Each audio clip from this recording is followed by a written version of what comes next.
Hello everyone, I hope आप सब अच्छे होंगे। आप सबकी तैयारी अच्छी चल रही होगी। तो आज है डे 9। तो यहाँ पे मैं सबसे पहले अपनी टू डू लिस्ट बना रही हूँ। तो आज मैं थोड़ा लेट उठी थी। ऐसा हुआ था रात में मतलब मैं फ्री तो गई थी 10 बजे तक एकदम कि सो जाऊँगी 10 बजे तक। बट मेरे सर में इतना ज़्यादा पेन हो रहा था, मतलब दर्द हो रहा था ना सर में। तो मेरे को हेडेक इतना हो रहा था कि मेरे को नींद ही नहीं आ रही थी। हेडेक बढ़ता चला गया और ऐसे जगते जगते मेरे को 12 बज गए। ना तो मैं पढ़ पा रही थी कि पढ़ लूँ थोड़ा सा, और इतना ज़्यादा पेन भी हो रहा था। तो 12 भी बज गए और सुबह अपना 5 बजे उठना भी था। अब समझ में नहीं आ रहा कि 5 बजे उठूँ कि नहीं उठूँ। पर फिर भी मैंने कहा कि कितने बजे भी सो, लेकिन सुबह अपने टाइम पे ही उठना है। तो अलार्म लगा के मैं सो गई थी। पर पता नहीं जब अलार्म बजा, मुझे नहीं पता उसके बाद मैंने अलार्म कब बंद किया, क्या हुआ। और जब मेरी आँख खुली तो 6:30 बज गए थे। तो मतलब मेरा सुबह का काफ़ी टाइम चला गया, मतलब 6:30 से भी ज़्यादा हो रहे थे ऐसे। तो फिर उसके बाद मैंने कहा अब चलो हो गया है टाइम, कोई बात नहीं, थोड़ा बहुत हो जाता है कभी कभी। तो फिर मैं थोड़ी देर लेटी रही अपना, तब भी मेरे हल्का हल्का सर में दर्द था। तब उसके बाद मैं अपना 7 बजे अपना फिर जो भी अपना रूटीन फिर से शुरू किया। फिर उसके बाद मैंने अब सबसे पहले अपनी टू डू लिस्ट बनाई। तो यहाँ पे मैं अपनी टू डू लिस्ट बना रही हूँ। आज मेरे को टू डू लिस्ट बनाने में लेट भी हो गया था। वही बात है, वही जब लेट उठेंगे तो ऐसे ही होगा। बट कोई बात नहीं, अब जब लेट ही हुआ है तो इसका मतलब ये भी नहीं है कि आज पूरा दिन वेस्ट चला गया है। और भी तो टाइम है, करेंगे जैसे पहले करते थे। तो अगर आप 10 घंटे नहीं निकाल पा रहे, 8 घंटे नहीं निकाल पा रहे, कोई बात नहीं, 4 से 5 घंटा भी निकाल लो। लेकिन कंसिस्टेंट होना चाहिए कि एक भी दिन गैप नहीं होना चाहिए। चाहे 2 घंटा पढ़ो, किसी दिन बाई चांस अगर आप पूरे दिन नहीं पढ़ पाते तो 1 घंटे निकाल लो, 1.5 घंटे निकाल लो, लेकिन करो ज़रूर। तो ये सब तो होता ही रहता है, कुछ ना कुछ लगा ही रहता है। अपना मेन फोकस होना चाहिए पढ़ाई पे। थोड़ा बहुत इधर ऊपर नीचे हो जाता है, उससे चलता है। ये रहा मेरा आज का पूरा टू डू लिस्ट। यहाँ पे मैंने अपना करंट अफेयर, रीजनिंग, एडिटोरियल वगैरह वगैरह, प्रॉफिट एंड लॉस और चेक लिस्ट लिख ली थी। तो सबसे पहले मैंने अपना रीजनिंग फेवरेट पार्ट उठाया। तो इसमें मैं कर रही हूँ रीजनिंग मीन्स 2 पज़ल थी। पज़ल काफ़ी अच्छे लेवल की पज़ल थी।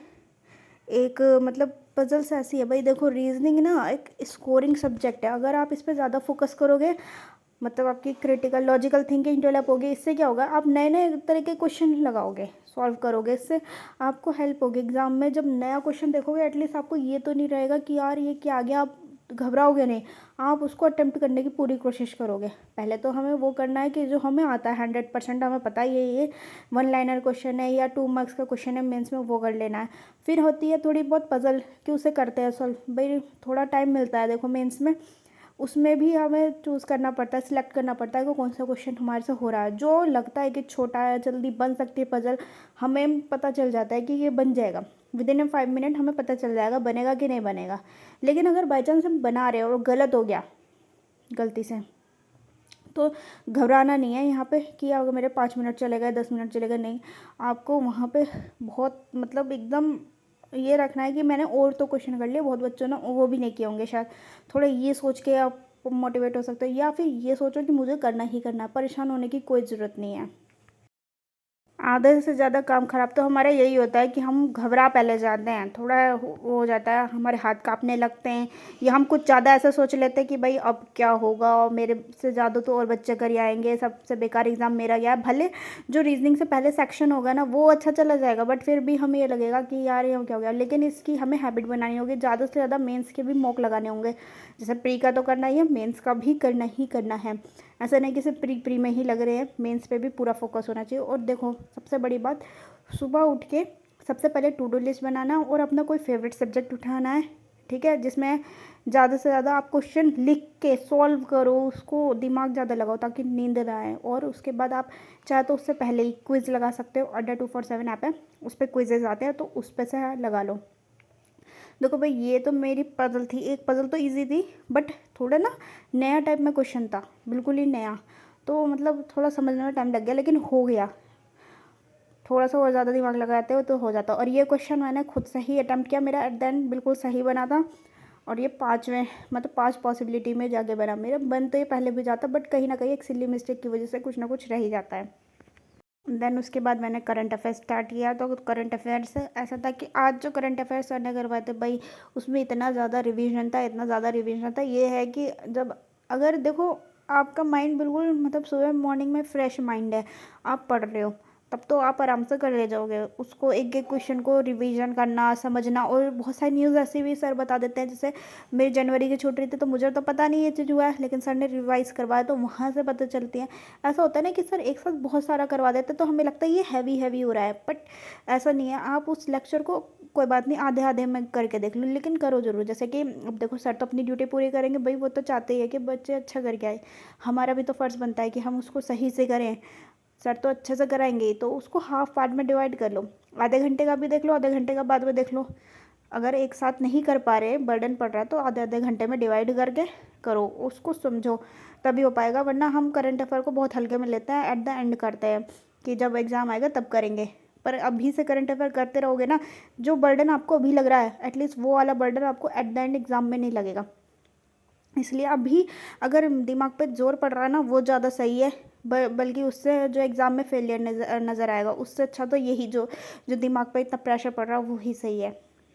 और एक चीज़ और मैंने ये सुना था कि अगर आपके माइंड में कोई थॉट आता है कि किसी भी एग्ज़ाम का थॉट आएगा, जैसे यूपीएससी हो गया, बैंकिंग हो गया, या कुछ भी हो गया, आपके मन में वो आ रहा है कि मैं ये एग्ज़ाम क्रैक कर सकता हूँ, तो ये चीज़ है कि आप वो कर सकते हो। यानी कि इंसान कुछ भी कर सकता है, ये नहीं है कि ये एग्ज़ाम मेरे लिए नहीं बना या मैं इसे नहीं कर सकता। सब कुछ कर सकते हैं हम लोग।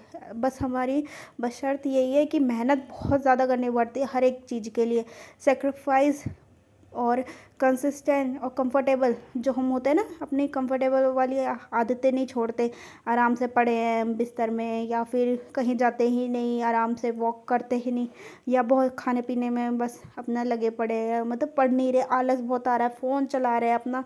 तो कंफर्टेबल अपना जब तक हम छोड़ेंगे नहीं ना, सेक्रीफाइस नहीं करेंगे, तब तक भाई स्ट्रगल नहीं हो सकता। वो स्ट्रगल का पार्ट हो ही नहीं सकता अगर आप आराम से लेटे हो, मस्त अपना खा पी रहे हो, आपके सर पे कोई प्रेशर नहीं है पढ़ाई का, और आप टेंशन, मतलब पढ़ाई का बहुत बच्चे ऐसे होते हैं, ब्रिलियंट भी कह सकते हो और अच्छे खासे बच्चे भी, कि बहुत प्रेशर नहीं लेते, पर और एग्ज़ाम उनका क्वालिफाई भी हो जाता है, क्लियर हो जाता है। बट वो कुछ ही होते हैं, 1 या 2% होते हैं, बाकी और लोग तो बच्चे होते हैं भाई, वो कैसे करेंगे? उनके हर कोई तो भाई, हर किसी के पास तो इतने पैसे नहीं हैं बेचारे कि वो मतलब इतना ज़्यादा उड़ाए पैसे, या मतलब उनके पेरेंट्स इतना ज़्यादा अफोर्ड कर सके। बहुत बच्चे बहुत स्ट्रगल करते हैं। हम लोग, हमारे पास सब कुछ है, ये इस चीज़ को तो हमें भगवान को हमेशा मतलब थैंक्स करना चाहिए, थैंकफुल रहना चाहिए भगवान का कि उन्होंने हमें हर एक चीज़ दी है, और ये हमारा फ़र्ज़ बनता है कि हम दूसरों की मदद कर सकें। अगर आपकी जब भी नौकरी लगती हो, सीधी बात है, चाहे मेरी लगी हो, चाहे किसी और की लगी हो, चाहे आपकी लगी हो, अपने माइंड में एक सेकंड थॉट आने से पहले फर्स्ट थॉट तो यही होना चाहिए कि मुझे इस सैलरी में से अपने मतलब किसी की एक ज़रूरतमंद, ज़रूरी नहीं है कि आप 10 जनों की, 20 जनों की, या पूरे 100 जनों की मदद करो। अगर एक की भी करते हैं ना तो भी बहुत सही है कि हम कर तो रहे एटलीस्ट। बहुत लोग तो वो भी नहीं करते, इसलिए एक जने की मदद ज़रूर करें। और हाँ, जब अपनी सैलरी होगी तब तो ज़रूरी ही करें। अभी लग रहा है कि अभी पापा की सैलरी है, मम्मी की सैलरी है, हम नहीं कर पा रहे हैं, मतलब अभी सही नहीं है, कोई बात नहीं आप, लेकिन ज़रूर नहीं हर चीज़ पैसों से नहीं होती, खाने से भी होती है। आप किसी भी जानवर हो, इंसान हो, कोई भी हो, उसको ज़रूर खाना खिलाना चाहिए, ज़रूर उसको थोड़ा बहुत देना चाहिए। कोई भी जानवर हो चाहे भी, या फिर कोई भी इंसान हो, एक भूखे को खाना खिलाना सबसे सही काम होता है। आपको इससे पता है कितना सेटिस्फेक्शन मिलेगा? जब आप कुछ अच्छा काम करोगे ना, एक अलग ही फीलिंग आएगी और थोड़ा मोटिवेशन भी मिलता है। तो ये चीज़ें करनी चाहिए, और करना भी चाहिए, सीखना भी चाहिए, सिखाना भी चाहिए एक दूसरे को।